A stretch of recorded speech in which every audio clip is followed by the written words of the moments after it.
the software. Looks like we're good. Okay. Now, I guess we can start this up from scratch for people just so that they can see that whole process. Let's turn that down. Very nice desktop, I have to say. So obviously your core people are speaking to you through this desktop. That's great. I wish I did that back when I had a core. That's a great idea. All right. So there are a couple of different softwares that we're going to end up opening up. And the reason for that is because at the moment, your solar light source, that LED for wide field fluorescence that I mentioned, isn't controlled directly through Zen. We're working on it, but it's separate at the moment. And so there is software here from LumenCore. You can see it basically tagged down on the toolbar. And so we can open that first. And just to show you what that's going to look like, I'm going to go here to this little 4 icon thing. I'm going to open up our Solar Light Controller. And this basically gives me the ability to choose different intensities for it through the max, mid, low, and min. And then I can turn it on and off this way as well. And so this can be the easiest way to basically get this activated and running. So I'm going to just leave this over in the right-hand corner here. And then I'm going to open Zen. So open the Solar first, and then we're going to open Zen. So that is the Zen 3.3, the blue edition that you see here. And I'm just going to double click on this. It's going to give me an option to do one of 2 different things. I could either start the system version of Zen, or I could just do image processing. So if I want to drive the microscope, I'm going to choose system, which is what I want in this case. The offline PC, we have it just going automatically to the desk license. So you don't need to worry about that control for the offline PC. For everybody who's worked with Zen before, this is basically very similar to the Zen Black that you've worked with in the past. There are more tools to work with. There's more of the hardware that's controllable in an easy way, I think. But otherwise, it's pretty much very similar, and the layout is going to be very similar to what you've worked with in the past. So while it's starting, I'm just going to grab a quick sip of water.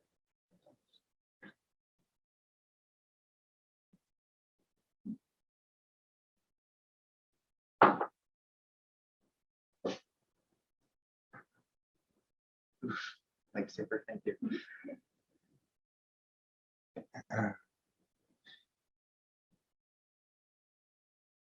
All right, so it does take a little bit to start up. I guess while we're waiting, a couple things that I can show you right off the bat, in case you haven't worked with these before, is in the upper right-hand corner of Zen, there is a workspace zoom control. This is really helpful, especially for training sessions like this, where I can basically scale all these windows so anyone trying to connect through a laptop has an easier time seeing these. I think maybe I'll leave it about there for now. The other thing that we have here is basically the ability to save the workspace as well. So if you like it a certain way and everybody else doesn't get it, you can save things like the zoom and the position of the tool windows and everything by basically creating your own workspace. And that way you can always load it whenever you sign on to the system. So that can be quite nice. Oh boy. There we go. So now I can save it the way that I want. The other thing that we have up here, which is really quite nice, is, and this is kind of hidden away by all of the different Windows controls that you have for minimizing and maximizing, we have this little help button as well. And this is super informative, especially for things like, let's say, processing features, which there are many, many, many different features here. And we're certainly not going to have enough time to talk about them, even if we did this over a week-long session. But this help tool can be really quite nice because basically I'll click it, it'll follow my mouse around. And then if I want to know about something, I can just click on it in Zen, and it'll basically bring me directly to that portion in the help file that describes this topic. And the software developers have been doing a really nice job of annotating everything. I think it's very well defined and described and everything else. So it gives you a lot of information on each of the different parameters and on basically the goal of any of these different objects that you'll find in Zen. And tons of information, honestly. So please check this out. In between this and between the let's see if I have it here already. Between a folder that I'm going to leave on your desktop that is going to be called Zen Literature, that's going to have a lot of information and the talk that I showed earlier, as well as white papers for ARIScan and things like that. There will be a folder on the desktop that will include that stuff as well. Or do you have multiple users on the account or on the system? Or is it a single login? It's a single login. Okay, Yeah. so this single login then will always have on the desktop this this folder called Zeiss Literature, and I'll copy over a bunch of PDFs that are going to be extremely helpful as you're getting to work with the system. The other thing that you'll have available as a resource, in addition to the help, in addition to the documents that I'll leave behind, is a new web page or a new database that we have online that's called the Zeiss Zen Knowledge Base.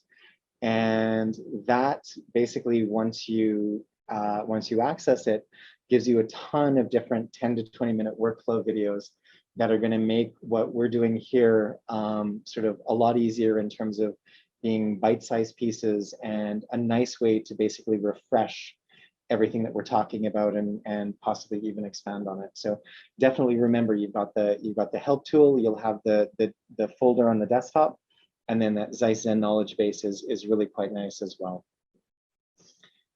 All right, so those are kind of a couple things up on the right-hand corner here. Anyone who's worked with Zen before is used to just having this entire panel here, which you can hide and bring out, by the way, used to having this entire panel just dedicated to images and documents, which was kind of a waste of space. And so they have changed it now so that you have all of your hardware controls on the right-hand side. And so we can take a look at each of these different lasers, for example. We can see what we have on the microscope. You can see their properties. We can change our different objectives here as well. So this is a nice, easy way to do this. And if I hover over these, you can see that it gives me more information on the immersion type and on the details of the objective as well. Here's that sample finder mirror that I mentioned. You have stage controls here as well, which can really be quite helpful. And for all of these tool windows, if you don't have this show all activated, it's going to give you basically the bare minimum that you need to be able to work with that interface. But if you want more controls, once you're comfortable with the system, you can show additional features. And one of my favorite things for something like stages here is that I can create these marks. So if I want to flag a position with or without the Z value, I can always come back to it later by hitting this little paper airplane icon, which I think is the cutest icon that we have in Zen. I don't know why it's an airplane, but anyway. So you can mark these different positions, and this is independent of your experiment. So you're not committing the software to go back to those, but you can keep them there out of curiosity and go back when you want to, which I think is quite nice. You also have focus controls here as well. So you could technically focus up and down if you wanted to, although you've got 3 focus knobs, so I don't know anyone who does. But this distance measurement, again, which is something that shows up if we hit the show all button here, this is really nice to basically set as 0 the focus that we're on right now without disturbing the absolute position of the piezo.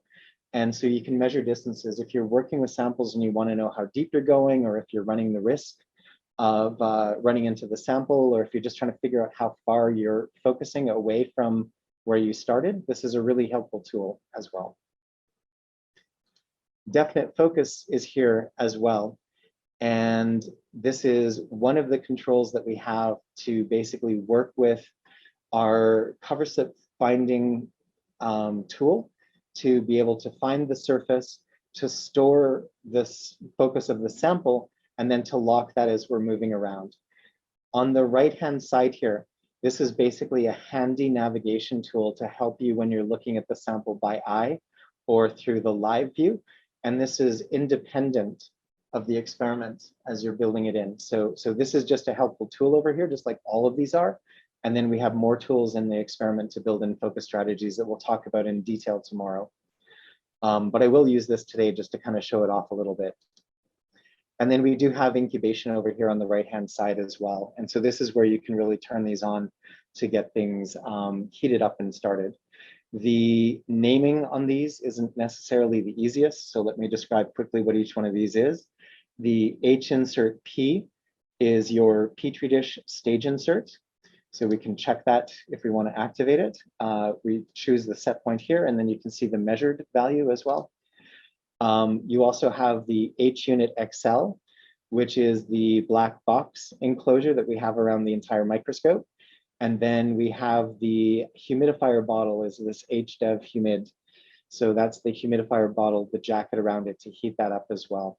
And so if we wanted to set up for incubation, we would basically turn all of these on when we start the system. And then when we're ready to start, we can also turn on the CO2 as well. And that's basically going to deliver that humid, warm CO2 to at the set point that we ask for, to the lid that we have covering the plate, either the H insert P or that multi-well insert that I showed you earlier as well. Good so far?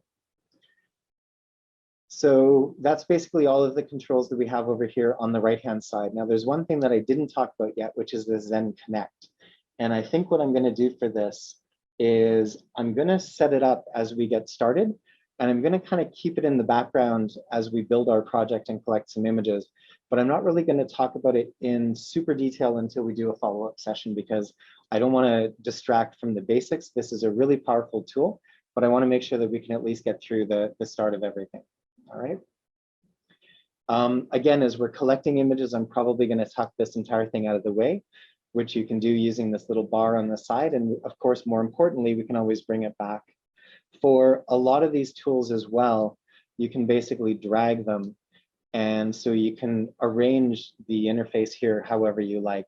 If anyone ever loses one of these on you, you can always bring it back by going to the docking place that it should be and just click dock, and you bring it back, and now you can put it where you want again. All right, basic stuff, but helps to know. On the left-hand side, very quickly, one thing that I'll show you is that you have a lot of different controls in the drop-down menu at the very top. A lot of these are things that you're not going to need to worry about. Most of the time you spend no time here when you're imaging. But a few things I'd like to point out very quickly is that File here has a little menu called Tiles. And this can be helpful to import and export different tile experiments. So I just want to have this on your radar as we're moving into those kinds of things. You also have a file browser here. And this is something that a lot of people don't really know about. This basically gives us sort of a Windows Explorer style view of our computer. And one of the nice things is it gives you little thumbnails of all of your different images. So it's a nice quick way to be able to look at these and to get some information. And it also gives you an info tab that when I have an image highlighted, tells me all of the details that I have in the metadata associated with that as well. So this is kind of tucked away and hidden. Not a lot of people use it, but definitely worth knowing because sometimes it's an easier way to find your images quickly. Under view, another thing that I'd like to show you is that we do have this show all global. So if somebody turned off all of these little show all buttons, or if you want them all off, rather than doing them one by one, you can just do them for everything, which is kind of a nice feature here as well. I think that's probably my third favorite button. And then the other one that I'm going to point out for, Cassandra, for Brandon is this options tab, which is where, there might be a few things that we need to go in and work with and set up. Okay. Otherwise, drop-down menu, not really going to use a whole bunch. What we mostly do is we work with the tabs across the top of the panel on the left here.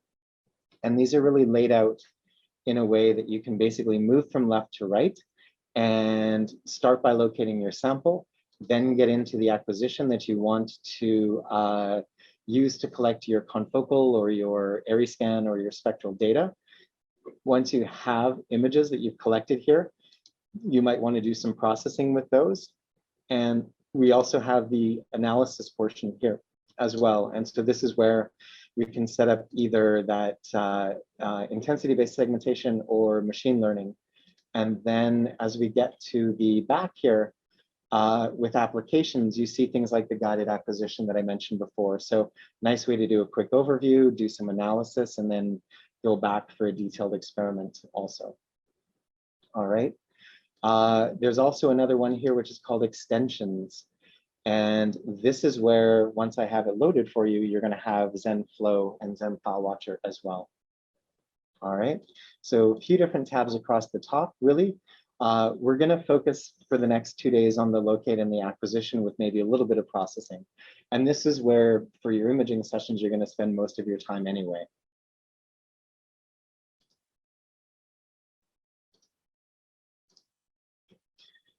All right. Locate tab is very straightforward. And we have both a microscope control window and a live panorama window. This, I promise, you will never use.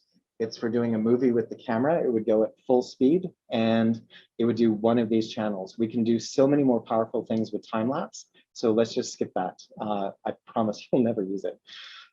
Microscope control here basically shows you all of the motorized hardware on the microscope. And so this is nice in a way because it gives you a nice interface where you can click on one of these boxes and you can see a lot of detail on the different elements that you have available, the different components on the system. But the last thing that we want to do is have to click 10 buttons to basically get it set up to do GFP or DAPI or whatever you want to work with. And so rather than work with all of these buttons independently, again, it's nice to see all of these different options available, but instead we have these handy buttons right here that basically are going to make all of the changes that you need to be able to do what we're asking for. So if I click, for example, on GFP, you can see that it changes the filter. And if these weren't changed already, it would close the transmitted shutter. It would make the light go to the eyepieces and choose all of those different components. And bright field, in contrast, is going to close all of that up, and it's going to open the shutter. At least it should open the shutter. There it was for the transmitted light as well. And so all of these changes can be done here, and then you can go to all off to basically shut that off as well. All right. It's worth mentioning that when I make all of these changes here, like if I want to look at GFP, for example, I can click that button. It made all of the right changes within Zen. But if the SOLA isn't on as well, then I would need to go over to the SOLA controller and basically turn that on and off and change the intensity if I want to as well. Okay, so I've got everything set up. Let me take a look.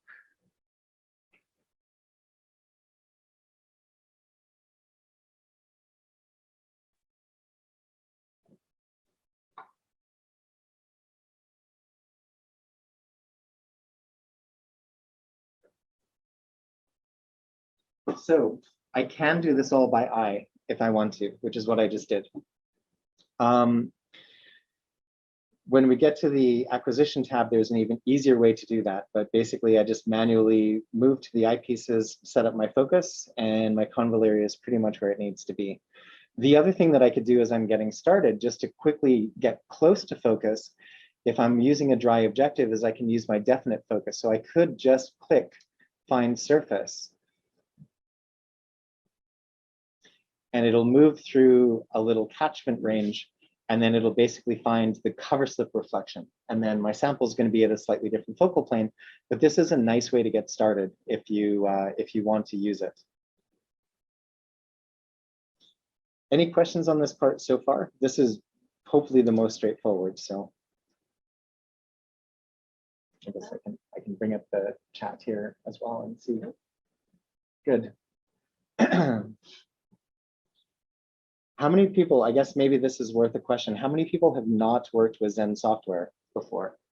Okay, all right, then that's all that matters. So keep on going. Is the pace all right? Is this helpful? No, All right, good. All right. Okay, so that's basically how to work with the locate tab. You can switch here between eyepieces and camera. Technically, we could even start doing, if we're on camera, it gives us new controls where we could do live, continuous, snap, and everything else. We could set exposures.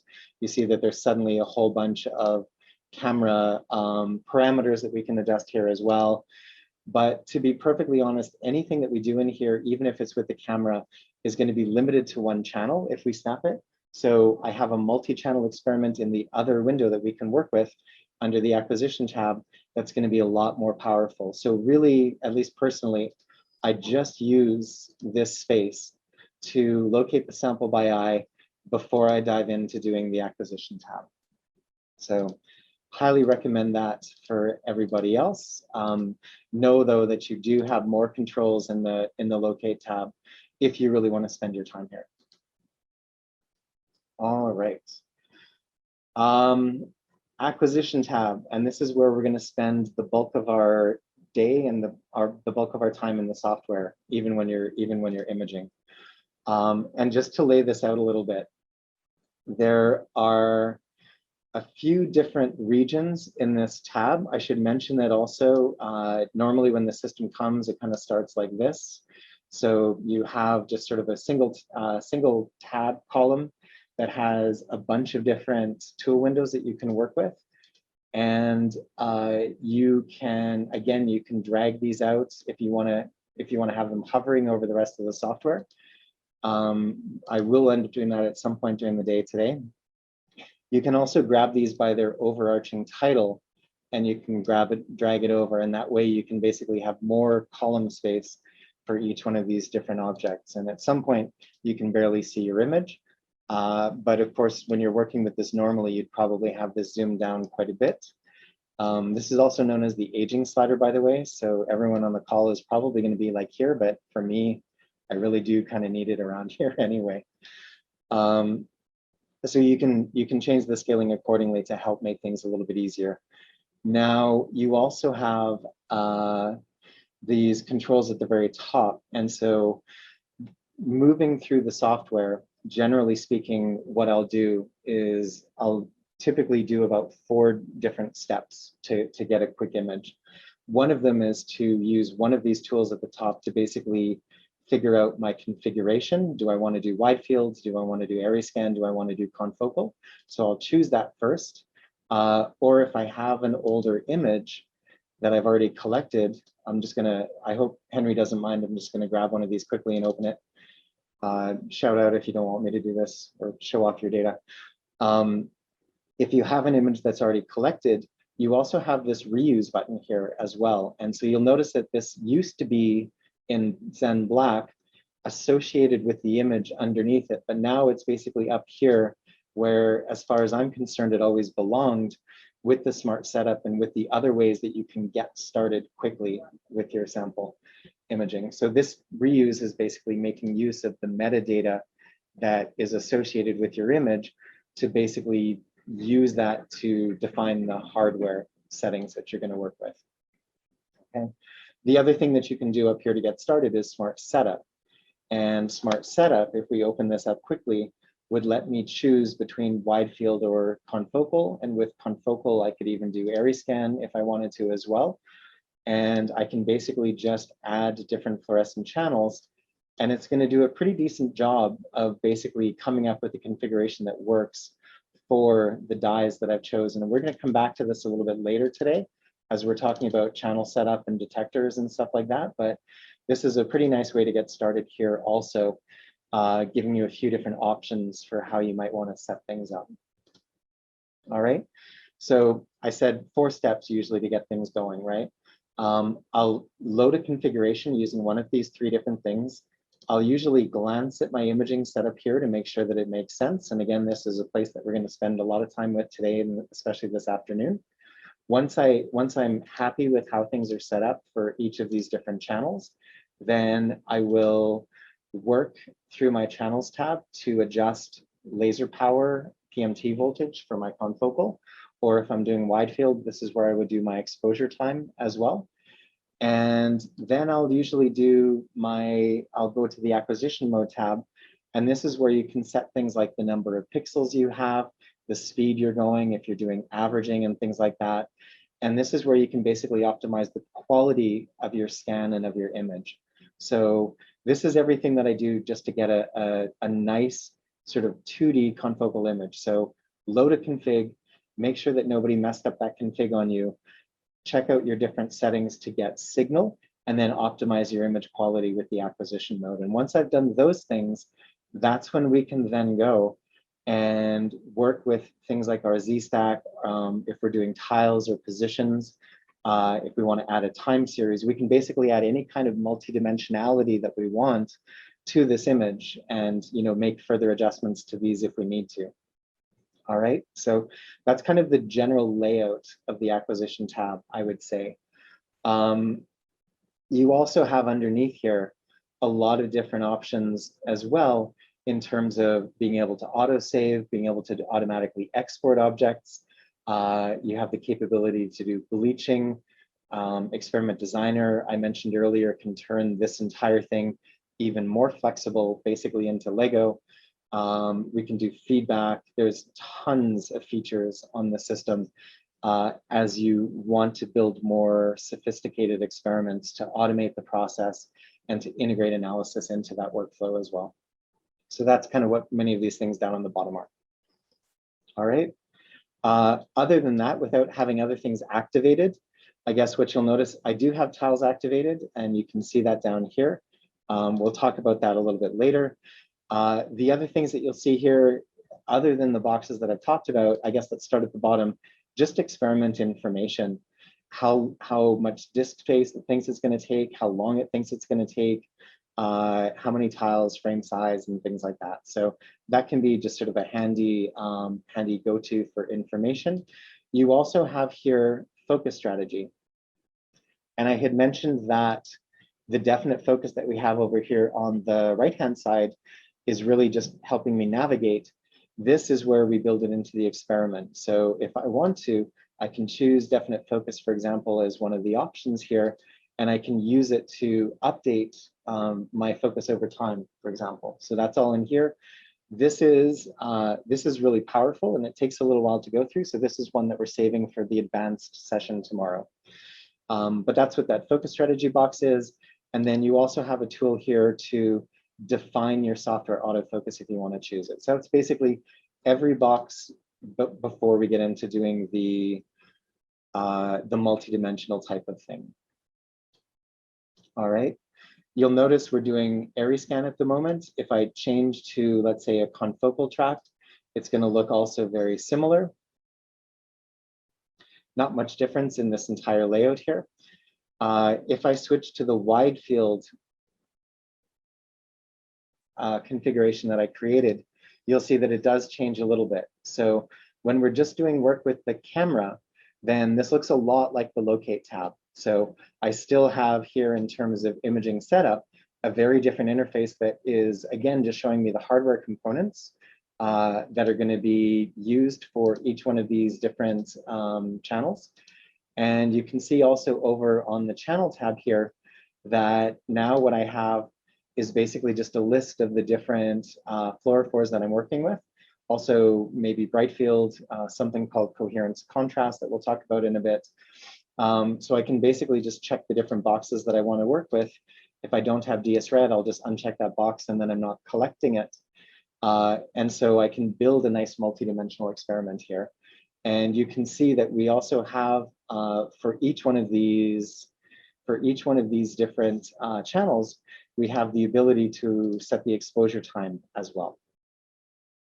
Can I ask a question? Sure. I just thought of it because you were switching between the area scan and the confocal. I know we're going to talk about this later, but can you talk a little bit about why you would choose one over the other based on your project? Like how can you choose which is the best for what you're doing? Yep, absolutely. So, and we will kind of, hopefully this will get expanded on as we go through the different topics, but I guess with the slides that I showed first, I tried to give examples of when you might want to use one or the other. Camera work, the camera is really going to be basically for just a quick image using a 2D chip, just to get a quick overview, number one, to work with for Sample Navigator, or to, again, just do like a quick multicolor experiment when you don't need the 3D sectioning capabilities that you get from Confocal. So standard Confocal on the system, you would want to use, you can use it for a lot of your imaging, honestly. It's very flexible in terms of detection ranges. It's kind of the gold standard for doing laser scanning optical sectioning. And you can build very very nice, easily adjustable experiments with regular Confocal. If you are working with a lot of different fluorophores, if you're dealing with autofluorescence, if you're dealing with reflection for some reason, then spectral imaging can be a nice way to work with things as well. ArrayScan super resolution, there's actually a couple of different configurations here, one for ArraySR for super res, one for that multiplexing that I talked about as well.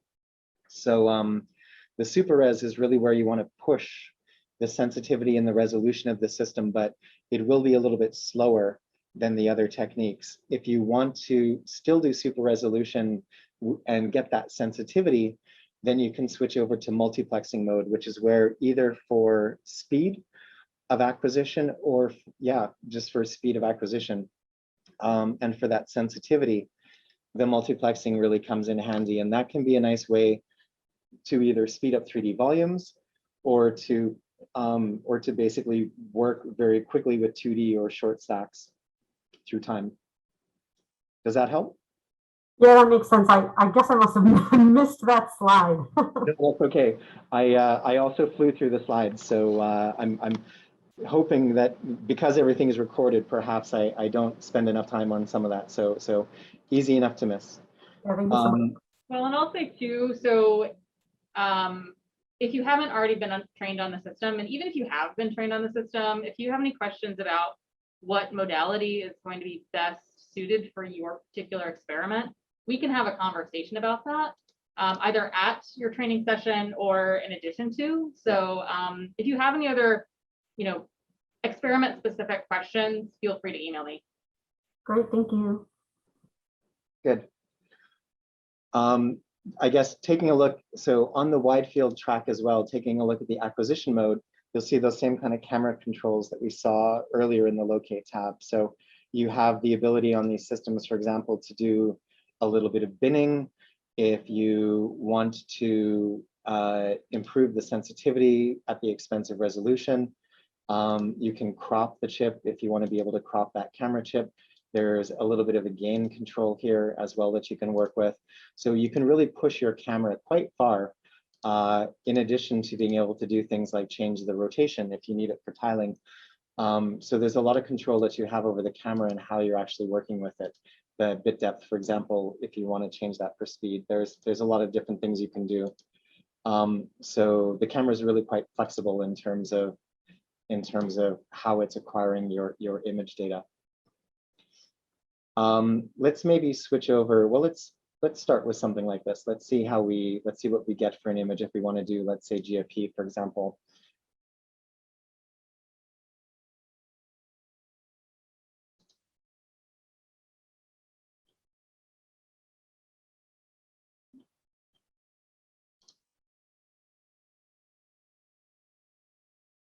All right.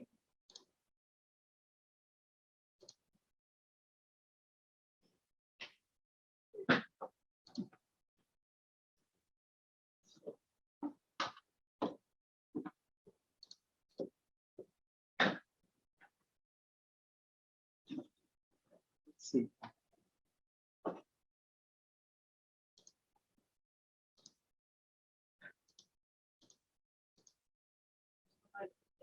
No, it's not coming through, is it?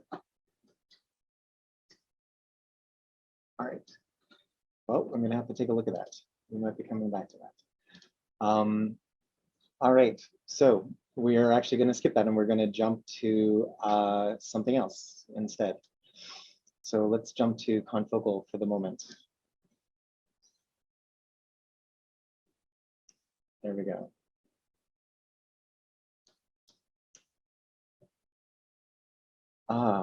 And one of the things that I wanted to show actually was the AI sample finder, and I'm noticing that we're not getting that here at the moment either.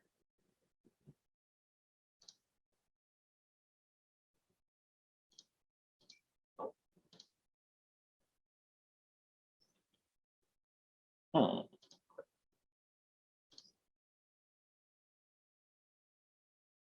right. So we do know that we have the mirror. Okay, I'm going to restart Zen very quickly. Yeah. Why Zoom? With what? Why Zoom? Oh, I hope not. I've seen Zoom do some really funky things actually to this. I've gotten locked in a window in a laser capture system because it wouldn't give over control of operating the window. It was very strange. So let's try this one more time and see if we get it back. I know I saw it this morning, so I just shouldn't have restarted the software, I think is what it comes down to.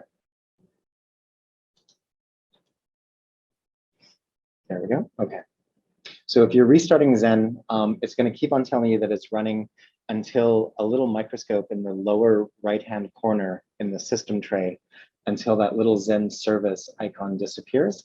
And now we should be able to start Zen back up again. So let's see what we're doing here. The reason why I want to start with AI Sample Finder is because it's a nice way to focus on your sample and get a quick overview. Making use of that little mirror that I showed you with the camera and that LED array that's on the condenser. So it's a very nice way to get a quick navigation map of your sample. So let's let things restart and see if we actually have it detected here.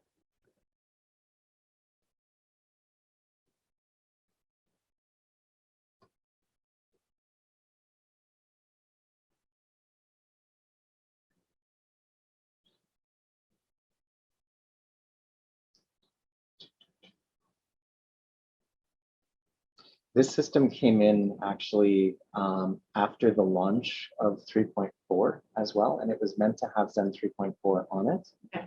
So the computers were just ready to go, and so they kept what it had. So I will also work on getting you the latest version also, because you should have it basically. And I think some of these little hiccups are gone when we do that.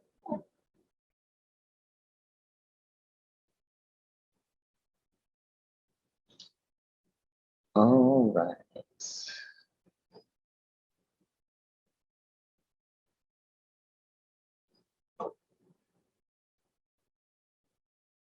Okay. We get a little warning message right here. It's just telling me basically to make sure that I got things roughly where they need to be. And it's just to make sure that you were paying attention as you put your sample on, for example. There we go. All right, so if you don't see this button, we can basically, it might just be that you need to restart Zen. I'll work on that, but basically it's usually the first thing you would do during a project anyway, so it's not like you've gotten too far if you don't see that button.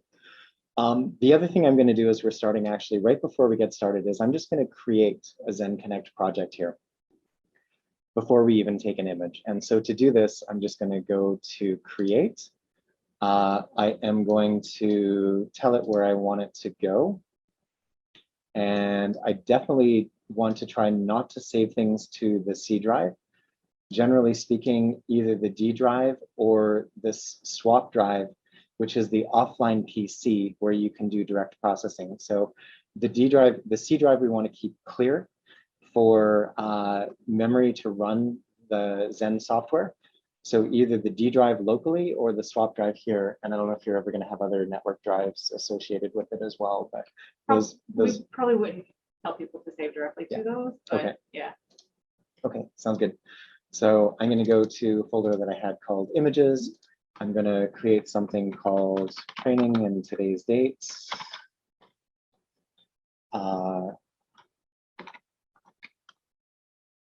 And whatever file format you prefer, we can stick to after this, but but I'll keep it like that for now. And let's just call this connect projects, and we'll go from there. All right. What this does basically is you can see that it gives you a project that will give me a list of different files, images as I collect them. And you can see that it basically opened up a project file that shows me kind of my navigation window and all of that stuff. So this is just the beginning of something. And I'm going to just keep on coming back to it as we progress. But I kind of want to show you the strength of it as we build as we go. Again, one of the more advanced features, but the point is the best time to set it up is when we're starting, because then it'll basically catch and collect all of the images that we're collecting as we go. So as I'm getting started, like I mentioned, the next thing that I want to do, let's maybe pick, in this case, just a simple confocal configuration. And we'll talk about these settings in a second. What I want to do to begin with is I just want to use my AI sample finder to begin with. So to do that, I'm just going to click on this button here. And you can see that it's going to give me the ability to calibrate the stage. So for this, I do just want to make sure that the objective is low enough. It's in the mirror position, so everything looks good. And I'm just going to click calibrate, which means that it's going to run to the corners of the stage to make sure that everything is in the right, so that it knows the extent of the stage controls, basically.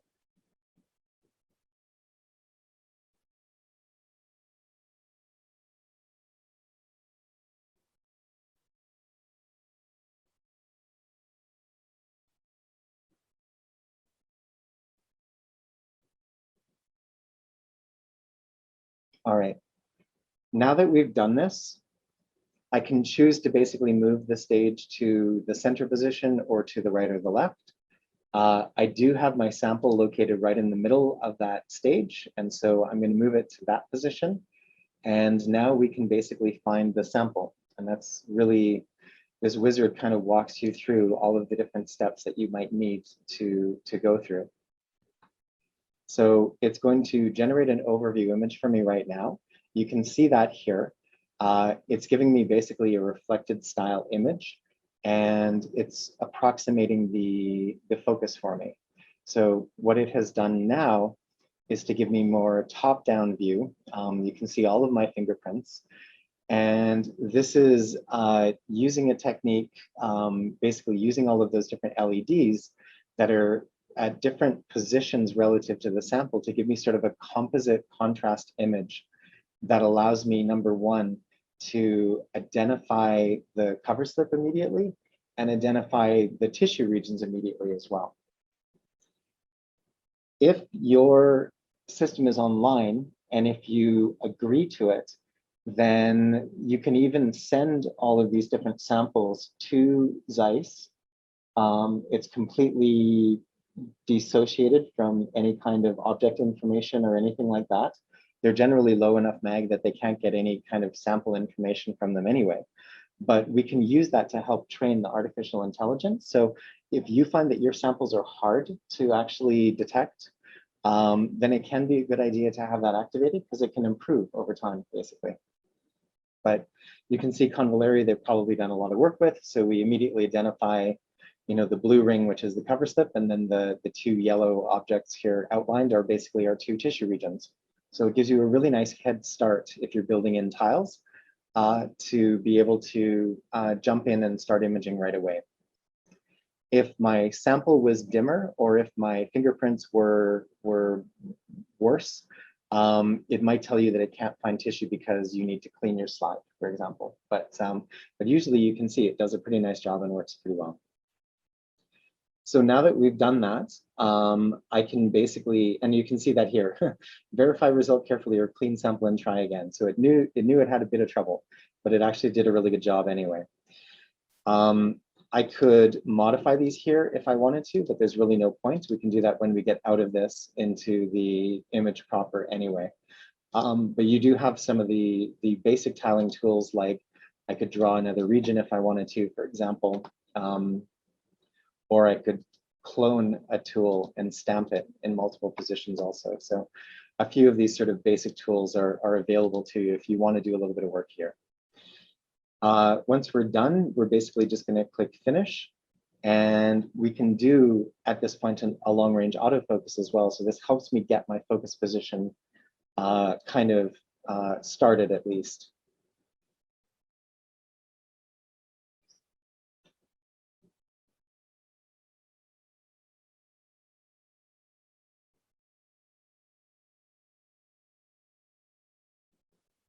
Any questions about this so far? Does it seem like it would be helpful?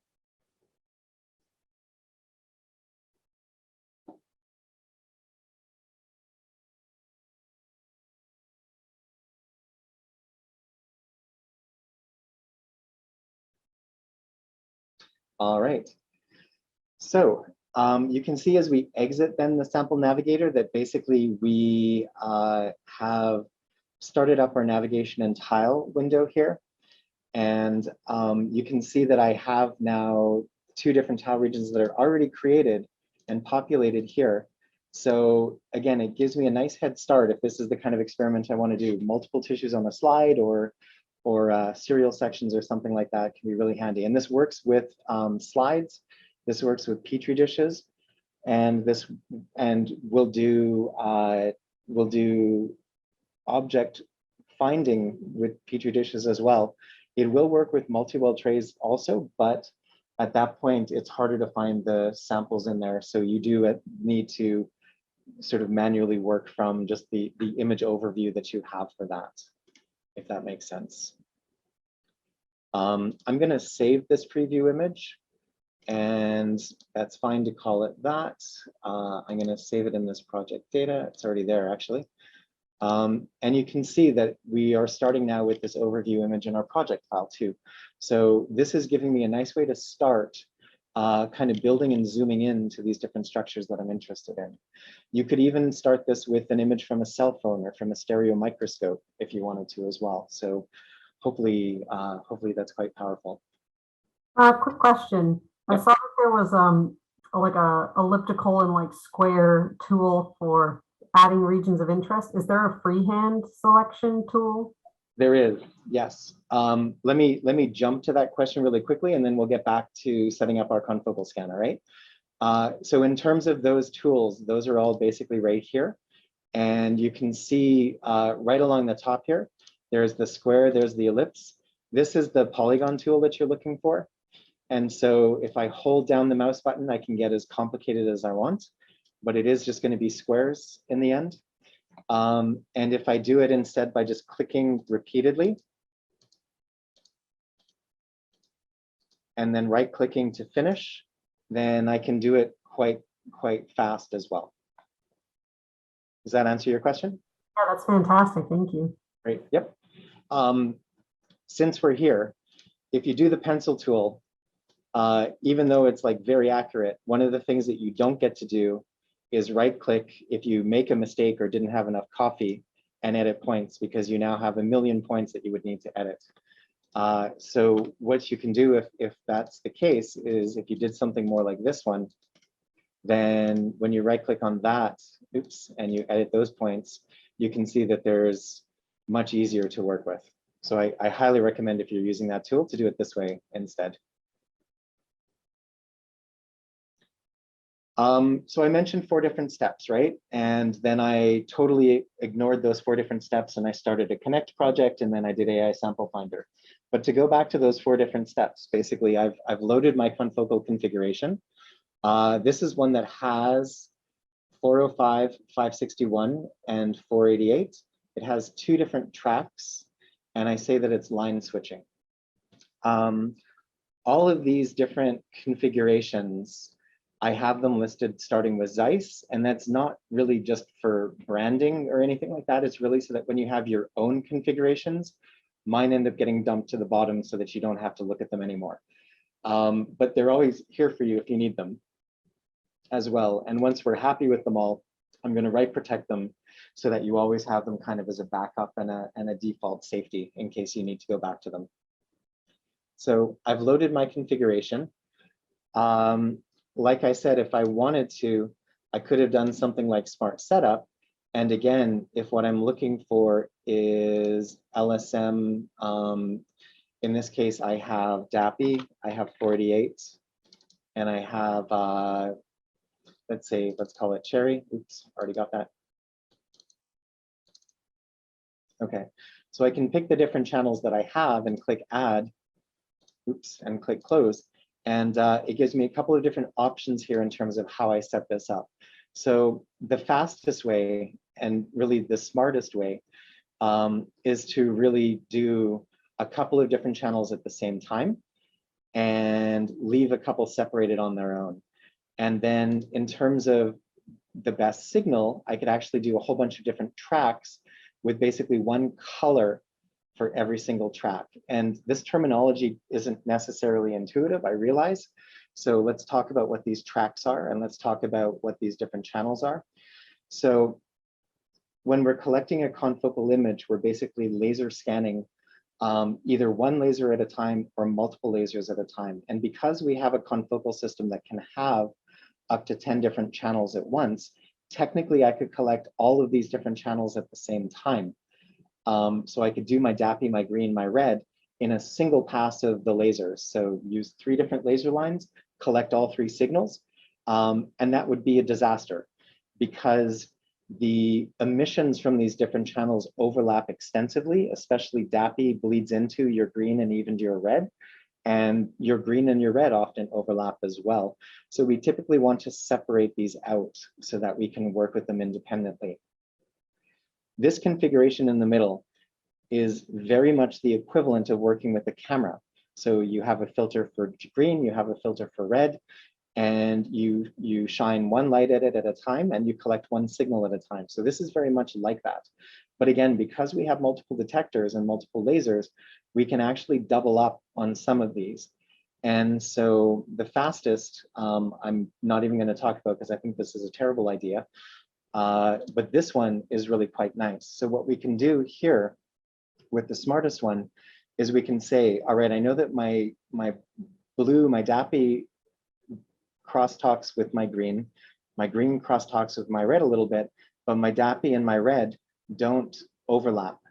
And so I can separate out the green one, the one that doesn't play well with the others, and I can have the blue and the red together, and this will be faster because to do the best signal one here, each of these tracks means a separate laser scan. So this one takes longer than this one by one additional track, basically. So if you're smart with confocal setup, you can basically use the detector to quickly get as many channels as you need. So that's what these different tracks are. Every track is a separate scan. In the end, we get a single image that has all of these channels. But in terms of acquiring the data, we end up using 2 different scans to do that here. Does that make sense? So that's what these different tracks are that we can see in this case. So the nomenclature that I have, the 488-561, this is our DAPI and our red on one track. And then I have the 488 by itself on a different track as well. And so these are the 2 tracks that you can see right here. So in terms of naming, the underscore between these 2 means that those are a separate track. And then I also say it's 2 track and I also say it's line. We'll get to the line stuff in a while. What you can see in this imaging setup configuration, and you'll notice if I open the channel tab, that these 2 are linked. Anytime I change something on one, it changes something on the other one as well. And so you can see that on this channel, I have 405 and 561 for both to excite both my DAPI and my red in this case. And then on the next track, I have my 488 laser, this thin vertical line, with the detection range for my 488 as well. And that's what you can see here. Now, you never really notice it because the laser powers are usually so low, but this line actually will increase. You can actually see the intensity with this if you're really paying attention. All right. So I said 4 different steps, and then I did a connect folder, and then I did a sample finder, and then I loaded my config. I'm glancing at my imaging setup here. I'm happy. I see laser lines on the left of my detection range, and I see the channels that I want here. So I've got my DAPI, I've got my 568, and then I've got my 488 on a separate track. That looks good.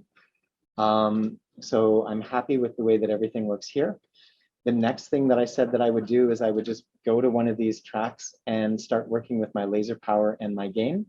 I want to make sure that I have a pinhole that is reasonable to start working with. We'll talk about that in a second.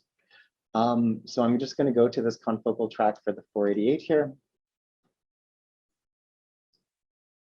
And thankfully, I see a little bit of an image already. So that looks good. In terms of setting my detection range, I guess I should check and see which objective I'm at. I'm only at the 5x. So why don't I jump to a higher mag objective and at least do maybe the 10 or the 20, let's say. Well, actually, I take it back. Let's go back here for a moment. I'm going to go back to our 5x, and because I have a decent image here, I'm going to do one more thing.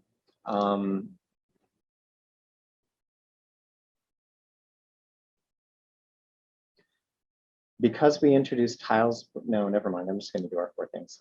This is going to get out of control. All right, so I'll switch to our 20x and we'll just start collecting images because that's what we should be doing right now. We'll talk about the fancy tiling stuff later. I just want to show you guys all the good stuff. All right, so if I go to live here, we should get a lot more light as a result as well. Probably so much that I shut off our detector.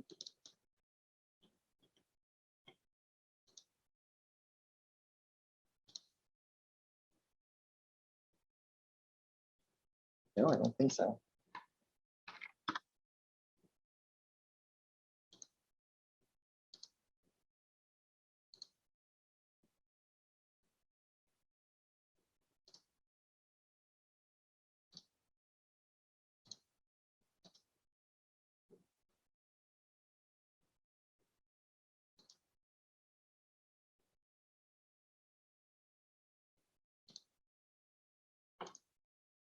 This is probably the best part of the lecture because troubleshooting problems is the hardest thing. No, it's always the most embarrassing for me, but yeah, I'm glad we get to go through this together.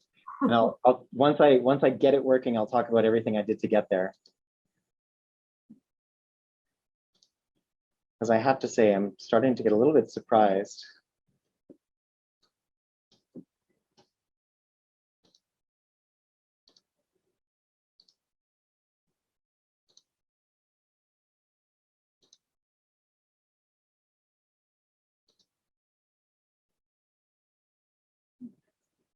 There we go. There's something anyway.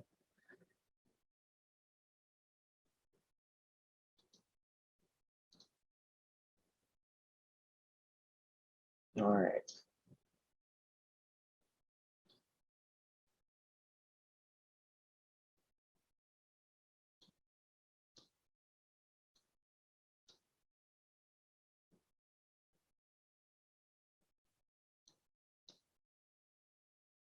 Okay. I was surprised that when I hit max, it cut out a little bit, but that's anyway, we're back in good shape. So let's talk a little bit about what I just did to make those changes. So first of all, went back to the first objective that I was working with to make sure that things are working. One of the things that you can do when you're working in confocal mode is that you can work with your pinhole in Zen, which we have full control of it right here, which is quite nice. If I take my pinhole and I slide it over to the point that it's giving me a large number of area units and a really thick optical section, then I've basically just turned your beautiful $1 million microscope into a wide field. But what that does is that allows me to see all of the out of focus light and make sure that, that I'm in focus instead of trying to focus using a very thin optical section through the whole system. So this is a good tool if you're troubleshooting and trying to find things to kind of help you out a little bit. Now, the other things that I was doing was playing with my gain here. to boost the signal that I'm working with. I worked with my laser power a little bit as well to try to boost that signal also. And so all of these were tools that were helpful as I was trying to get in and focus on the sample. Really, the pinhole trick is a really helpful one if you think you might be really off focus. Now that we're here, I can actually start to work with this image. So one of the really handy tools as I'm balancing my laser power and my gain is to work with something called range indicator. And range indicator is going to show me, especially if either my laser power is too high or my detector gain is too high, it's going to show me any pixels that are saturated, that are beyond the detection range, the dynamic range of my detectors. It'll show those as red, and it'll show me background, pure black background as these blue dots here. And so this allows me, this is probably everyone's second favorite button after reuse. This really allows me to optimize this nicely and easily. So I can make sure, working with my laser power, working with my gain, that everything is nicely in dynamic range. If I need to do a focus series, like if I'm doing basically a Z-stack and moving through focus, I would also want to make sure that range is not saturated throughout the volume. And if I'm doing a tile region, I would want to be able to move to other regions and make sure that nothing else is out of range either. So it usually helps to not fill your dynamic range completely. You can easily with fluorescence get away with filling, 30%, 50% of the dynamic range, even lower when you're working with live samples. So there's no reason to feel like you need to get just under red here, but certainly it's a handy tool to help you set this range. Now, as I'm doing, yes, I will. Yeah. So just to finish up, what I would do if I want to work with these other channels is, I have both of them checked. Number one, oh wow, I have both of them checked here, and that means that when I collect the image, when I snap or when I start my experiment, it's going to collect both of these. The one that I have highlighted is the one that I'm working with at the moment. So you can see if I switch over to this one, that now it's showing me basically my blue and my red. It's showing me a single channel at once, so I can switch over to the red channel. And using this, I can basically, again, go back to my range indicator, and I can use this to help me set these values. So in this case, we'll talk a little bit about setting these and where they should be in a while. But there's a couple of other things that I want to show you before we get there. So again, I can work with my gain here a little bit to set that. Personally, I never reduce my offset, but if I wanted to here, I could work with my offset a little bit to try to get that black level up a little bit, to get rid of some of that blue. And generally speaking, I just don't touch my digital gain. It's an electronic amplification after the detector. And so you often amplify noise as much as you amplify your signal. So typically just leave that at 1. Work with your master gain, work with your laser power to boost these different signals. Same thing goes for the red. Let's work with that a little bit here. And that actually looks fine. Shifting blue pixels is all right. And I do have a little bit of red, so maybe I'll back off on that a little bit. And we're good to go. These laser powers are pretty low. They can even be lower. And I think we're going to see that we're going to saturate as soon as I leave this mode. One of the things that Cassandra was just asking me about is how I was navigating. So you can see, if you could see in the room, you'd know that I didn't actually touch the joystick. I didn't actually touch the focus knob. But there's a couple of navigation tools that we have in Zen to help me move around. So one of them is the stage control that I showed you earlier. This one, basically, you can either move that center piece, or you can click on the compass. If you right click it, it's red and it's mad and it moves even faster. And so that's one control that you have.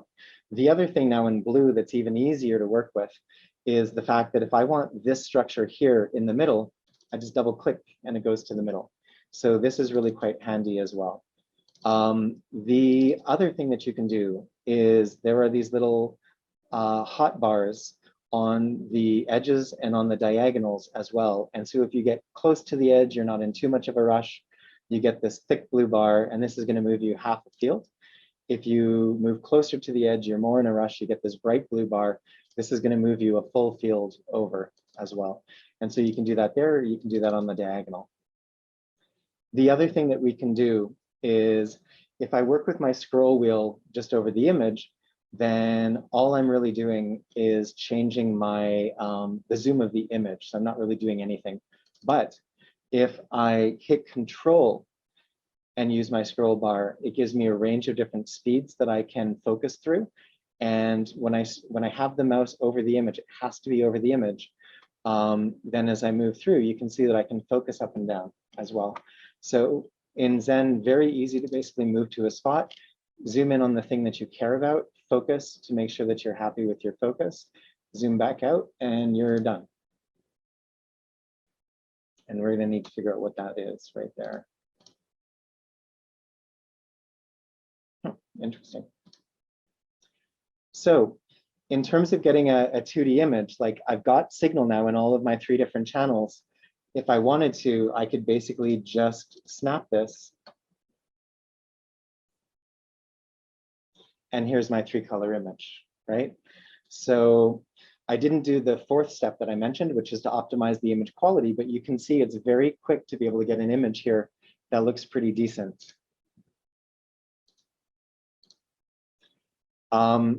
And you can see different views on the side here as well. We can split the image so that we can look at each of these independently. We can do a gallery view, which for this would only show different channels as well. We have tools for co-localization. We have tools for unmixing. All of these are kind of more the advanced features we're going to talk about later. But basically, a whole bunch of different views for the image. And this is really how you start. So in terms of the laser power and the gain, you know, I very quickly balanced those, and I didn't really talk much about them. I guess what I would say is that I typically start with my gain first, and then when I need to, I'll increase my laser power if I have to. So the range that I like to work with for gain, and at this point, I'll mention that really everybody has their own way of doing this. Everyone has their own advice. My advice, I guess, working with this gain is that for the metal alkali detectors that you have on the system, which are those 2 side detectors, and those are basically, when we take a look at the imaging setup, this channel 1 and this channel 2, which span the spectral detector, the channel S in the middle, and you can hover over these and see that these are the multi-alkali PMTs, that one. Generally, a good range to start with is somewhere on the order of 400 to 600 volts, I would say. And for the gasp detectors, one of the ways, aside from hovering, that you know that you have a gasp is that it only starts at 500. So if I try to type in 400 here for voltage, I can't do it. So, I mean, obviously we're gonna start at about 500, and I would say, you know, basically just add 100 volts to everything that I'm talking about for the metal alkali PMTs. So 500 to 700 is a good range to start for the gasps, either the AriScan or the spectral. And then from there, I generally have a kind of visceral sliding scale, I would call it. And it's worth mentioning up front that basically working with Confocal is nice in a way because you have 2 ways that you can adjust your signal intensity, and they each come with different costs. So the laser, if you increase it too much, is going to either bleach or damage your sample. The gain, if you increase it too much, is just going to lead to a noisier image. So my visceral sliding scale is kind of dealing with that amount of noise. And that's the reason why I'm not going to give you a solid cap on working with it. So metal alkali detectors, 400 to 600 volt range to begin with, which means if you start around 400 and you're not seeing anything, the first thing I would do is bump it up to, let's say, 600. And from there, I'll basically go in increments of roughly 50. So I'll go up to 650, no sweat. I'll go up to 700, and I'll start to shift in my chair a little bit. I'll go up to 750, and the hair on the back of my neck is going to start to stand up. I'll go up to 800, and at that point, I'm just going to start changing the laser power instead. Same thing goes for the gas detectors, 500 to 700. If you see nothing, just jump up to 700 right away. 750, no sweat. 800, shift in your chair. 850, hair on the back of your neck starts going up. 900, just start changing the laser powers instead. Every sample is different. Every mounting meat is different. Every dye is different. Autofluorescence and background are different. So there's no one true value for everything. But basically, when you are looking at the image, if you're snapping it and you're not happy with the quality because it's too noisy, then you might want to consider instead boosting up the laser powers, okay? In terms of laser powers, there's no real upper limit. You can keep on going until you bleach or destroy your sample. But honestly, in practice on this system, you're probably going to be in the range where you're honestly, I guess for the default configs that I leave behind as well, you're typically somewhere on the order of between about 0.2 to 2%. And if you have to go much higher than that, then you might want to think about other things that you can do to try to boost that signal. Again, either gain or you know, taking a look at the pinhole setting and things like that. So somewhere around 0.2 to 2%, you'll certainly end up being lower for a lot of different samples, especially as we get into doing area scan and multiplexing. And there's nothing wrong with going higher than 2% or so. Like I've certainly worked with 5%, 10% when I need to, but it's at that point you want to really pay attention to, am I bleaching or damaging my sample as I'm doing this? Okay. Does that make sense for everybody?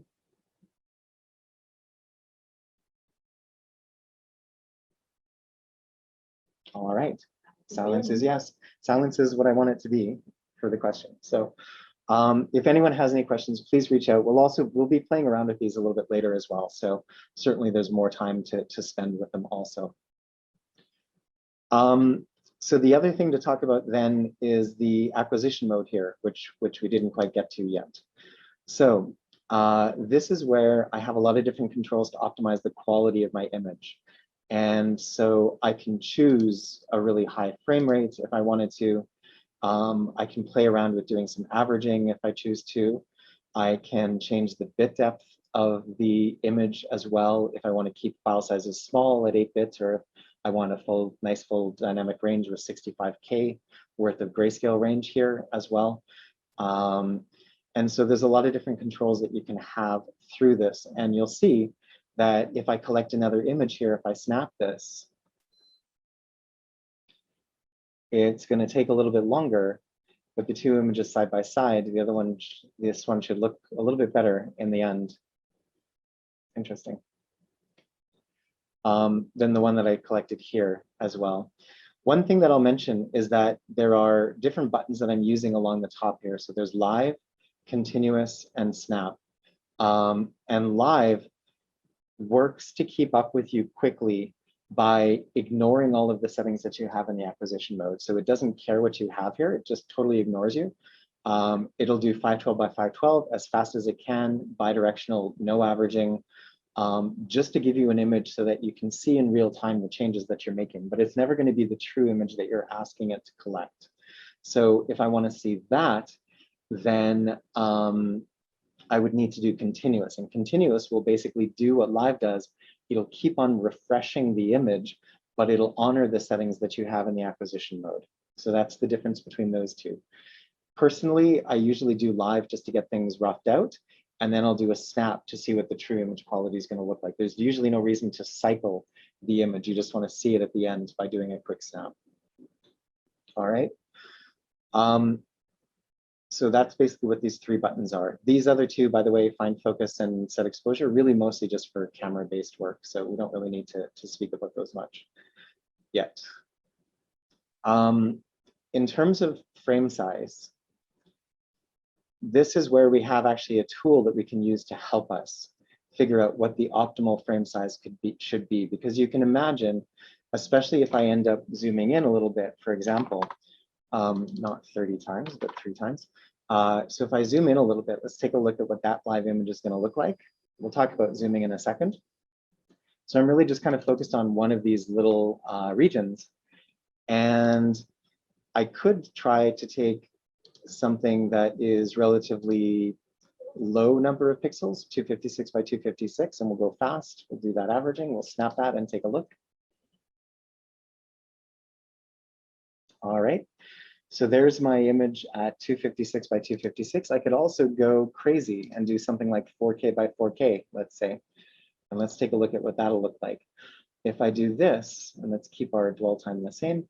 Now when I snap this image, and if we compare these two, number one, this takes a lot longer, right? So we often reduce our pixel size to save time with confocal imaging. It's the first compromise that we often make, right? But if I take a look at these two different images side by side, once they're finished, you're going to see the difference in quality and why we might care about our frame size here a little bit more than I'm pretending to at the moment. So this is agonizing, right? Nobody wants to hear me talk longer while we're waiting for the scan, but here we are. I might just let it go a little bit more and then I'm going to stop it. And then we can show those two images side by side. All right, that's fine. So there's this little multi-image thing here, Cassandra, that you can click on. And that's going to give me a way that I can show a few different images side by side. So I can take this one and I can take this one and just drag them over from that. And now basically the nice thing is that it'll zoom with me the same for both. And so you can see the difference in quality here, right? Between the 256 and the 4096. So big difference in image quality. One took a lot longer. So where do we want to sit in this? Where's the middle that we want to work with? So we have this little button here, which is called Confocal. And for anyone who's worked with the 880 before, this was called optimal. And what this is doing is based on 3 different parameters, based on your zoom, based on your objective, most importantly, and based on the shortest wavelength laser that you have, it's going to calculate Nyquist and figure out the proper sampling rate so that you can satisfy Nyquist requirements and get the best resolution possible for that given objective, zoom, and wavelength combination. So if I click this button, you'll see that we're at about 1288 by 1288. All right. Now, if I collect this image, then we can compare it to that other one, which was 4096 by 4096. We can see that it goes a lot faster. And the point about this is that really the 4096 by 4096 image, this is a really nice image, but the resolution isn't any better than I could have achieved at 1288 by 1288. So that's the whole point of this little confocal button. All right. This is something that we usually ignore whenever we're doing confocal scanning. But when you get to area scan, if you want that resolution, you want to pay attention to this. So we'll talk about this more as we go. I usually like to say for anyone who's brand new to this button or who's brand new to confocal, that I like to work with this in 4 different steps usually. So step number 1 is I'll hit this button. Step number 2 is I laugh at the number here because it's just way too much. There's no way I'm waiting around for this. Step number 3 is I cry because I know that if I had time to collect this image, it would be beautiful. And step number 4 is I'm just going to downsample, right? So I always hit this button even when I'm doing confocal. I want to know what I'm losing and I want to know how far I'm straying from what I could be getting as a nice resolution. So it's always a good idea to work with this button, even if you ignore it. So hit it, laugh, cry, and then downsample. And for area scan, you really want to keep it. All right. That's the image size. You'll also notice here that I've been playing around with this pixel time a little bit. And this has this number here, which looks like it's the value that we're actually changing. This doesn't matter. This integer here is totally arbitrary. What I care about is the pixel time and then the overall frame time. So based on the number of pixels I'm collecting and the time that I spend at every pixel, that's what this frame time is calculated out to be with a little overhead. And so this speed, along with averaging, which you see down at the bottom, these are basically 2 different ways that we can improve our signal to noise when we're doing confocal imaging. So the longer I stay at a pixel, assuming I'm not photo bleaching, the laser is basically parked there for 1 microsecond in this case. The longer I stay there, the more photons I collect, the better my signal to noise is going to be, assuming that I'm not bleaching and my signal stays true, my noise is going to basically average away. Same thing goes with averaging. If I scan a line, if I'm repeating per line, if I scan a line twice with, let's say, green, and then I average those values, the signal should stay true and the noise should basically average away. So again, both of these are nice ways to improve your signal to noise, and they're effectively a way to mitigate anytime when you need your gain to be a little bit higher than you might otherwise want it to be. So there's a balance between gain and the dwell time and the averaging. Obviously, both of these are going to take longer as well. If I go from 2 times averaging to 4 times averaging, it's going to take me twice as long to collect this image. So time is a factor here as well, and photo bleaching is a factor here as well. Does that make sense? Good values for these, generally speaking, pixel times I like to be somewhere between like about 1/2 or 2 microseconds. If I'm around a microsecond, it's a pretty good sweet spot. That obviously is totally personal taste. Averaging for the higher mag objectives like the 63 and the 40, you might not need any averaging at all. So you might be just setting it to none. Sometimes I'll do 2 times, especially for the lower mags, the 10x. I might actually get up to 4 times. I think a 10x doing large tiles was the only time that I ever actually went up to an 8 times averaging. And if you ever have it at 16, I'll probably just come in and laugh at you if I see it there, because that's just way more than anybody needs in the world. So those are kind of settings that I would use for averaging. Nothing to maybe twofold for 63 and 40, getting maybe up to 4 times for the 20 and the 10. We can do bidirectional as well. So I typically leave all of my configurations like this, and you never need to touch these corrections either. This is basically going to collect data as the laser is scanning both left and right. And so it allows you to double the speed of your acquisition effectively.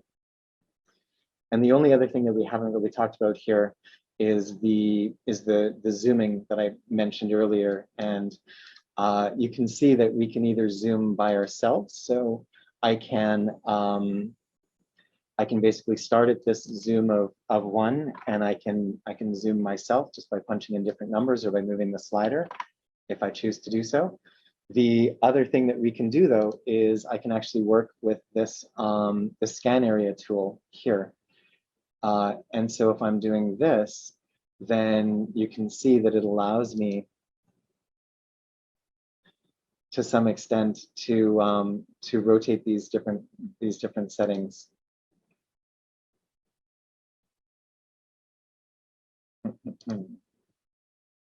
And they're grayed out here for the moment. So I need to figure out why.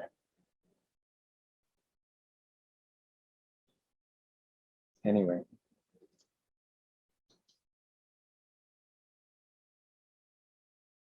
All right. Okay. Any questions about this part so far?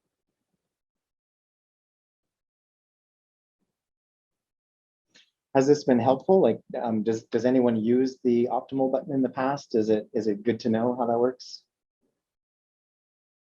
I personally think it's really helpful. I've never used it before, so I'm glad to know what it does. Good. All right. Definitely give it a try. I think beyond this stuff, before we kind of get into some of the more multidimensional aspects, I guess and it's 12:17. Okay. The only other thing that I can think of that's worth mentioning at this point about all of these different things that we've just been talking about is the fact that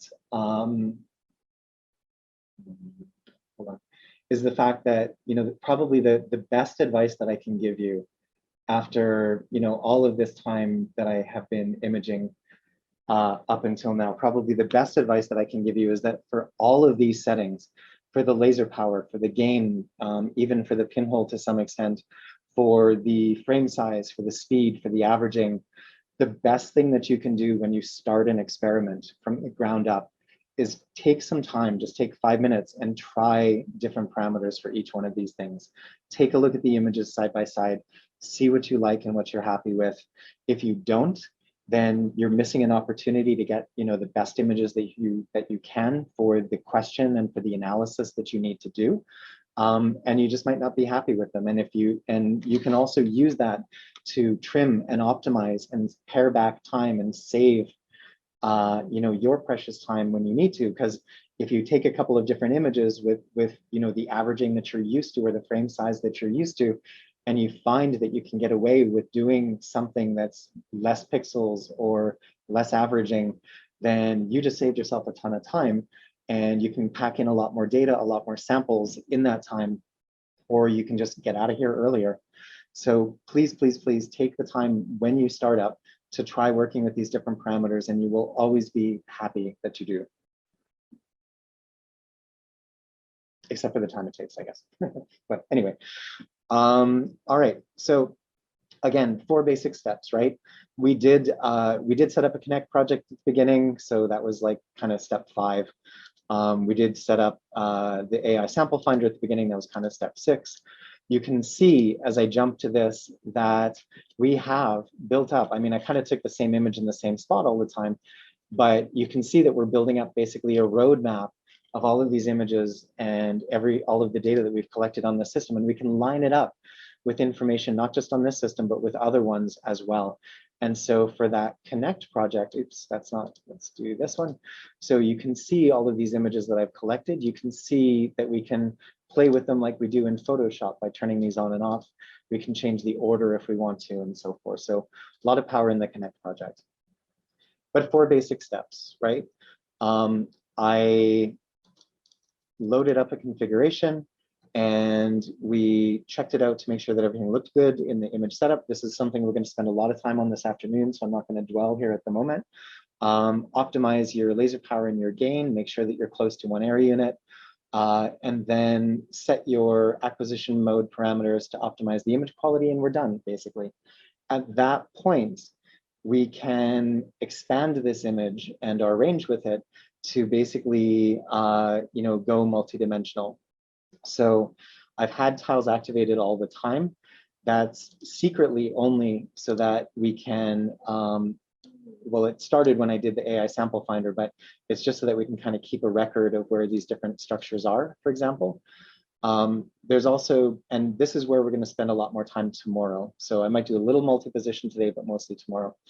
The other multidimensional aspects that we have are Z-stack and time series. And so time series, I'll talk about first, just because it's really probably the easiest to do.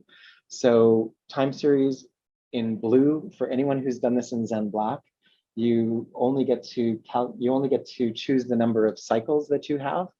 And then if you want to do extended time periods, you have to break out the calculator in Windows to try to figure out how many that would be, basically. So it's much easier here.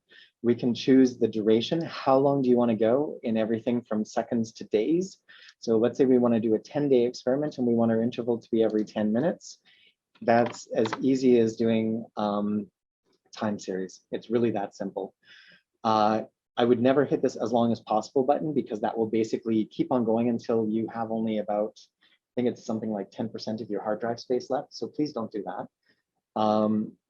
You could use that and then just stop it when you want to. stop it when Yes, you want to. just don't Yeah. forget, or don't Well, have no a, one's gonna yeah. do that because that would cost a lot of money. Yeah, exactly. But if there's like a fire alarm or something like that, you never know. Yeah, I just wouldn't use it. But it's really easy to set these things up here quite nicely. So that's pretty much time series.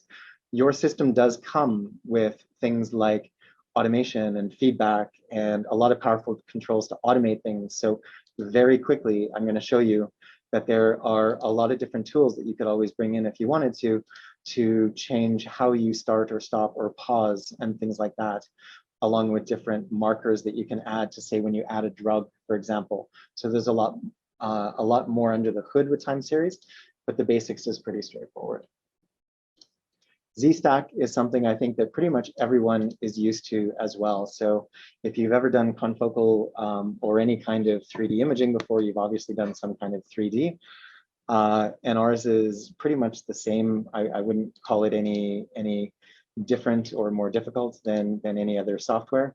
So here, basically, if I want to work with my Z-stack, I can either work with the first and the last, setting the first and setting the last as I focus live through my sample, or I can just figure out where the middle is and tell it I want to do a certain number of slices or a certain range around it.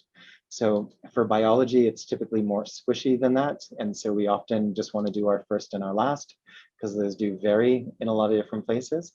And so for this, I can either, I'm manually moving the focus knob right here, but especially for everybody who is remote at the moment, it's worth mentioning that I could just be using my control and my scroll key to basically move to one side until basically nothing new is coming into view. Things are just going out of focus. And from here, I can set my first. I'm going to focus through the other way, get to the other side where nothing new is coming into the focus. Everything is just getting blurry. Set that as my last.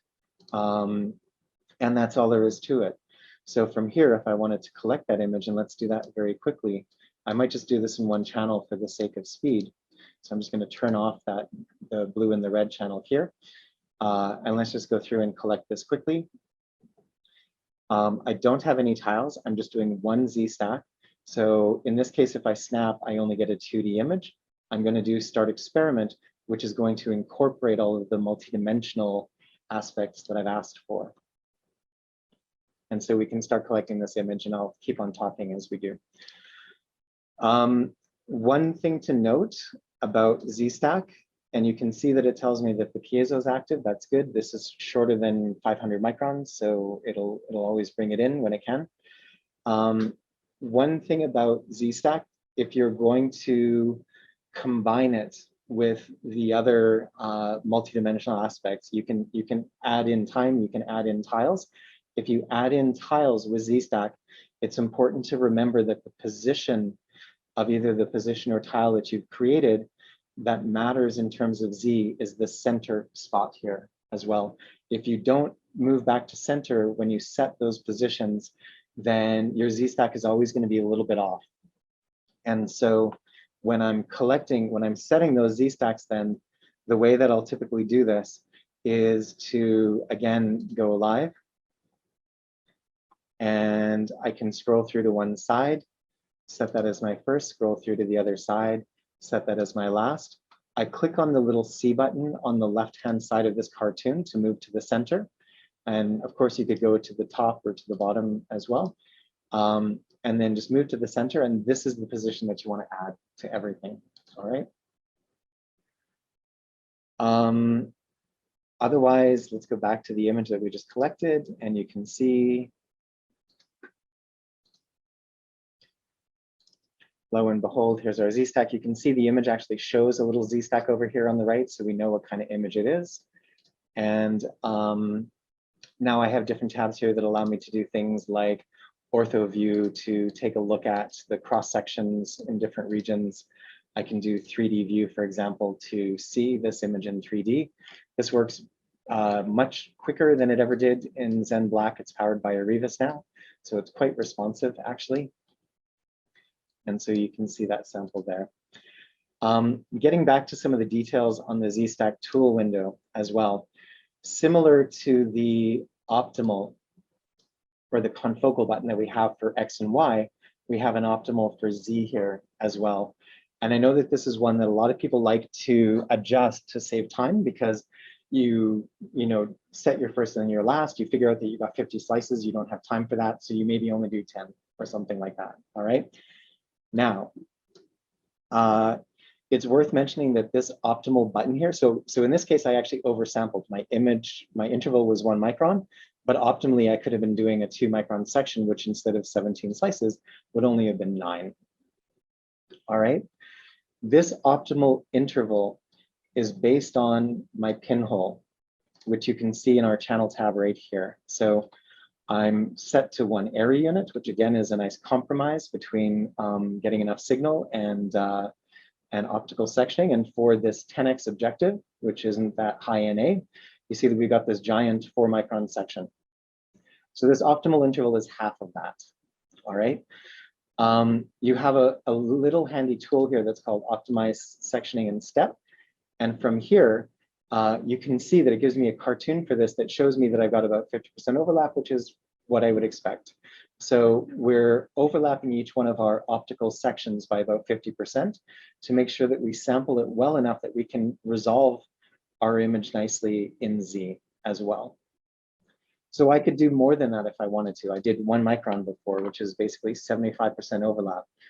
a little bit overkill, but it'll give me a beautiful image rendered in 3D as well. And I can use it for deconvolution and things like that. But anyway, I could go more than this as well. And so, like I said, somebody might say that they want to not do 9 sections, maybe only do 3, or that you want to set your interval to, let's say, like 10 microns or something like that.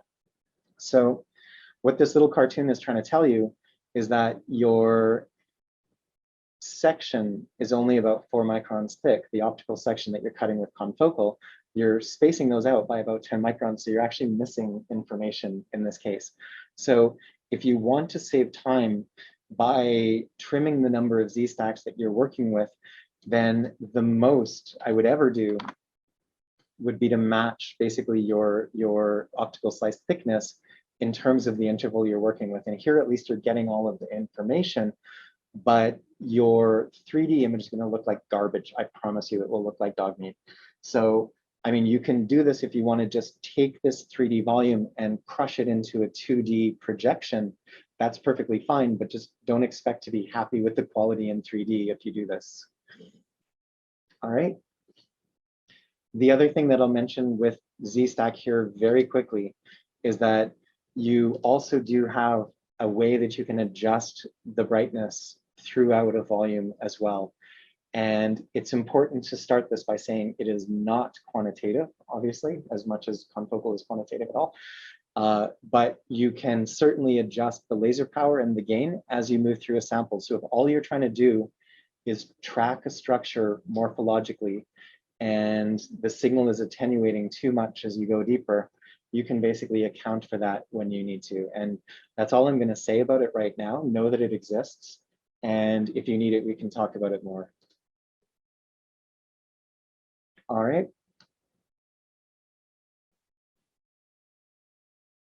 How's everyone doing?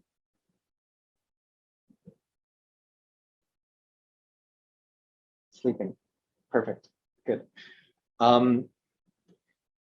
This is kind of it, like without getting into tiles and positions much, this is kind of it for the multi-dimensional stuff. This is kind of it for autosave hopefully and auto imaging export are hopefully relatively self-explanatory. I don't think I'm going to get into things like bleaching today. Autosave, for example, you can see, again, because I started a Connect project, it's actually always saving things to the folder that the Connect is keeping tabs on. But you can set your own name in your own folder if you choose to. And I guess maybe for the last half hour before we break for lunch, what I'll do is I'll spend a little time, we'll step away from this whole acquisition tab for the moment. And I will spend a little bit more time just talking about some of the handy features like graphics and saving and things like that. So a couple things that I haven't really discussed as we've been working with these different tools is the fact that all over the place here, for the configuration, you see it right here. For the images, you see it for a lot of these different images. There's a little asterisk beside many of these things. And so this asterisk is trying to tell you that there have been changes made to this configuration or to this image that haven't been saved yet. And likewise, on the right-hand side, you can see that there's a little caution here by a little floppy drive that no one knows what it means anymore. And you've got this little crayon here as well. So these generally are telling you that these are not saved as well. And so if you like the changes you've made, and it can be something as simple as changing the histogram, to be perfectly honest. So even if you just change the histogram a bit, it'll tell you that you've made a change, because Zen is very thoughtful. And when you save an image, it doesn't just save the way, like the raw data, but it actually saves the way that you're presenting it, so that when you open it in Zen again, you can see the same thing, which is handy, really. But it freaks people out when there's an asterisk and you wonder what changed. So even the smallest things, if you change those, will show up as that. So there's lots of different places you can save. We can auto save, number one. There's a little save tool at the bottom of the image window, image and document window. There's also a little save up here as well by the drop-down menus. and you can right click on the tab and you can save, you can rename and do all of these things. So there's a lot of different controls available and options to save. We really want you to save your images.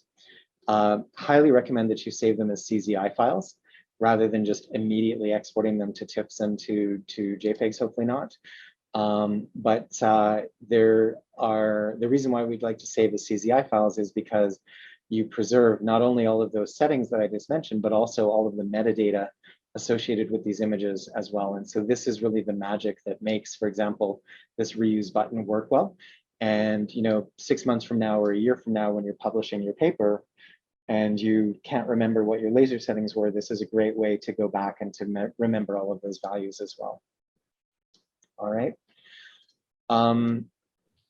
Could you show us like an example of like if we change the settings for the example, is it going to change raw data? And also if I want to change raw data and also the picture, I change the settings, can I do that?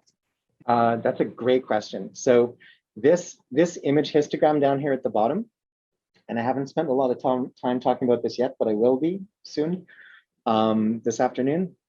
So if I make changes here, you can see that it's affecting the image in the display, right? Now, this change that I made only changes the presentation. It does not change the raw data in any sense whatsoever. So I changed the way that the image looks, but I didn't change the underlying raw data. The histogram here still looks exactly the same. So, and when you save the image, it's the same thing. You always save the true raw data without modification when you're working in Zen or with the CZI image. And then you also save the representation or the display of that as well. So you don't modify the raw data when you do it this way.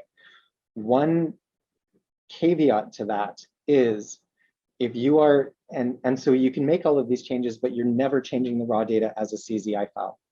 If I want to change the data as a CZI file, then I might go and do something like into the processing tab, and I could maybe do some geometric stuff, like I could do background subtraction, or I could do averaging, or do a multiplying or something like that. So you can do things with processing to adjust the intensities in the raw data, but you would have to go here to do that. One thing that I want to point out, which is very critical, is that for doing something like image analysis, as we were just talking about, or export, as we were just talking about, if I work with this image and if I want to convert it to, let's say, TIFF, for example, I have the option as part of the export to apply display curve and channel color. And this choice would basically convert the raw data in your TIFF to give you this image. So basically anything in the histogram here, anything above this intensity value of 99 in this case, would end up showing up as 255. So you did just change your TIFF data there if you're not careful, okay?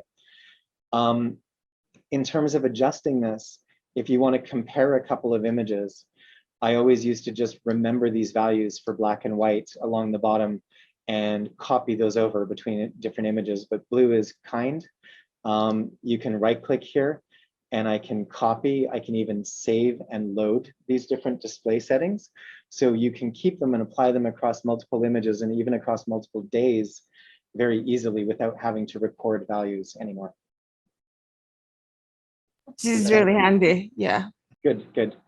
The other thing to mention is you see graphics here in this export as well.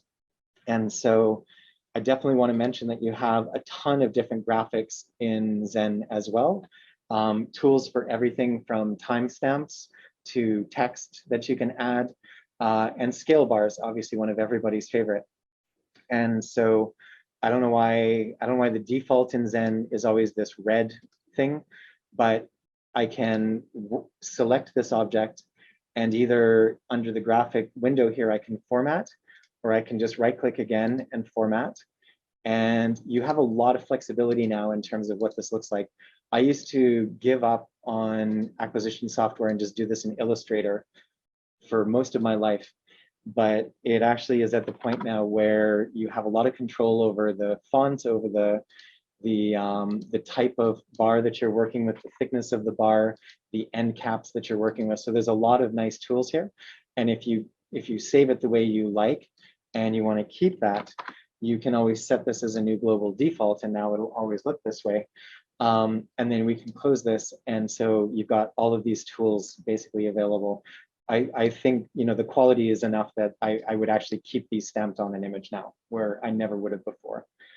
And again, if we're doing something like an image export, if I burn in this graphic, right, in Zen, it's a layer.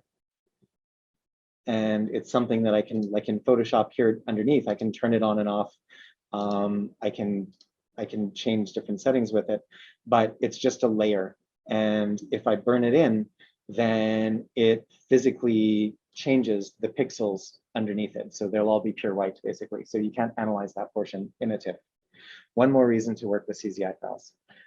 They are bioformats compatible. So any software that you're working with that also is ImageJ or Fiji, you know, Amaris, Self-Profiler, all of these things should be able to read CZI files directly. All right. One of the other graphics here that is kind of handy that you don't recognize otherwise is this little region of interest. And one nice thing about this is that I can draw a little region like so. If I right click again on this, you can see that I can create a region from that, or a subset image. So if I do that, it's basically going to copy that out. And here's that small region that I asked for. So if you're working with a large overview and you want to just zoom in on an area, this can be a nice way to do that as well. Okay. What else can I tell you? And it created another complete window too. Yes, and it created a totally different image, right?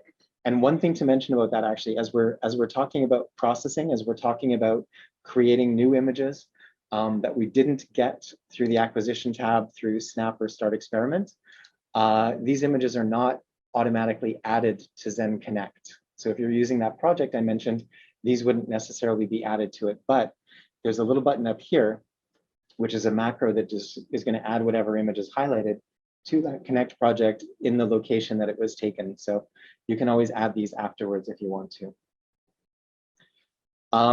If these graphics aren't enough, then there's other custom graphics that you can add as well.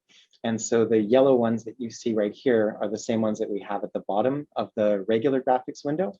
But if we customize, I can add even a ton more. So if I want to measure distance or multi-distance or radii or angles, or just have a marker to mark events, I can do all of that stuff here. So for example, something like multi-distance, if I click on that, I'll double click. And when I double click, it adds it to my panel.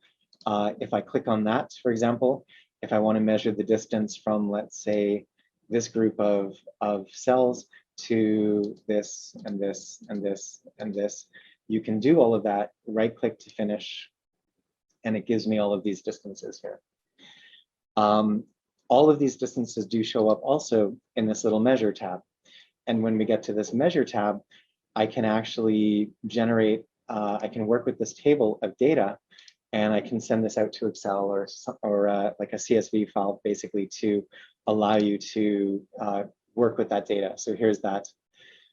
So what I've done basically is I've got the measure tab. I can create a document based on that data.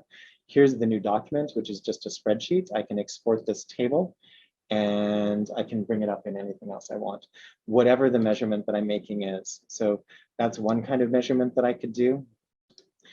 Another thing that I could do would just be, you know, the same kind of boxes that we had here as well.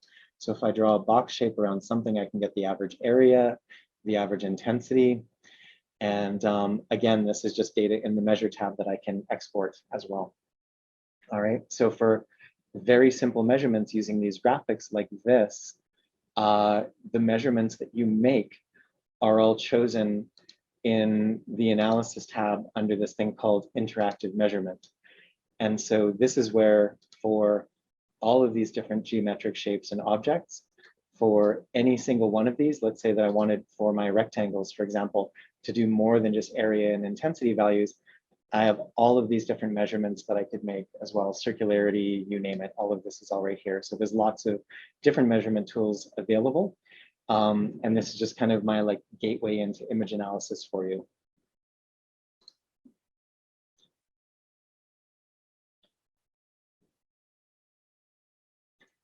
Let's see. I guess another thing that I can mention very briefly-ish is if we get back to our, let's close a few of these down, actually. Starting to lose where I am. That's the one that I want. All right. Okay, so if I double click on the image here, you can see that it brings it up right here as well. Another thing that people are probably going to want to do is to work with your 3D window also. And so you have the advanced 3D interface for this. And so there's a lot of different controls on it. I would honestly recommend pretty much exploring all of these different features here. You can't break your image by doing this. So, you know, it's worth mentioning quickly that there are a lot of different views that you can work with, sort of a volume rendition, or it takes a second, but a surface rendition, something that's more mixed between shadow and surface. We can do this maximum like what I had before, or transparency, for example. Lots of different views that you can work with, and it's a lot comes down to personal taste. We can also do some clipping if we wanted to as well. So if I activate, let's say this one, you can see that I can basically create a cutaway view, and I can change the position of that and where that is. So you can generate nice cross sections through your samples. And better yet, this, along with all of the orientation changes that I'm making, can be part of a series. And more than just these very simple turnaround X, turnaround Y, turnaround Z things, start and stop gives you only 2 positions to work with, but we can generate fly-through lists with different positions. And so I could, for example, start from the home position where I was zoomed way out. And maybe I want to change that so I'm not clipping yet, or that I'm getting everything. And I can add that as a position. And then let's say that I want to zoom in a little bit. I can add that as another position. Let's say that I want to rotate a bit like this, and add that as a position. Let's say that I want to rotate here like so, and add that as a position. And now I can start to play with my clipping and basically bring this all the way through, like, let's say so. And again, add that as a position. And at that point, basically, I can just choose how many frames I want. Let's say maybe 60 frames, which will go pretty quick. And I can then hit apply. And that's going to basically generate that whole movie that I just created. I could preview it as well if I wanted to, but you know, save that for later.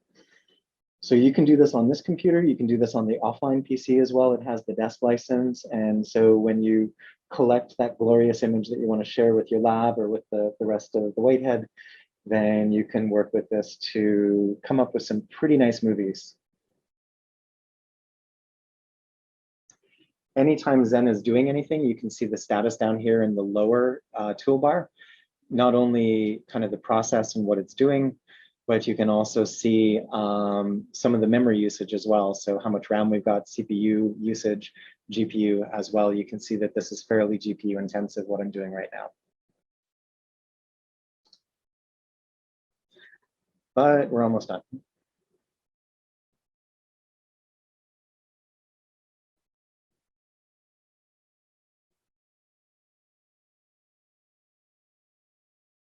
All right. So you can see that it saves me this again as a CZI file, actually. So I can save it like that. Or if I want to go to the processing tab, I can also do a movie export as well. And with this, then I can save things as an AVI or an MOV file, for example. So lots of different options for exporting. If I play this, I can do that down here on the dimension tab. I can either use the slider to move through time, but another nice thing that I can do is I can work with this player. And so this is nice because it allows me to control the speed that I'm playing it at. I can even have it bounce back if I want to.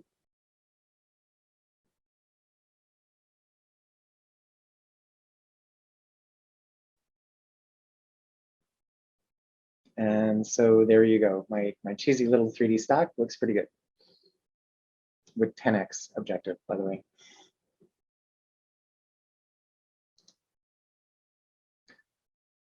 Any questions? Anything else you'd like to see, or anyone, especially for anyone who's worked with the software before, is there anything that you've been missing or lacking that I can point you to?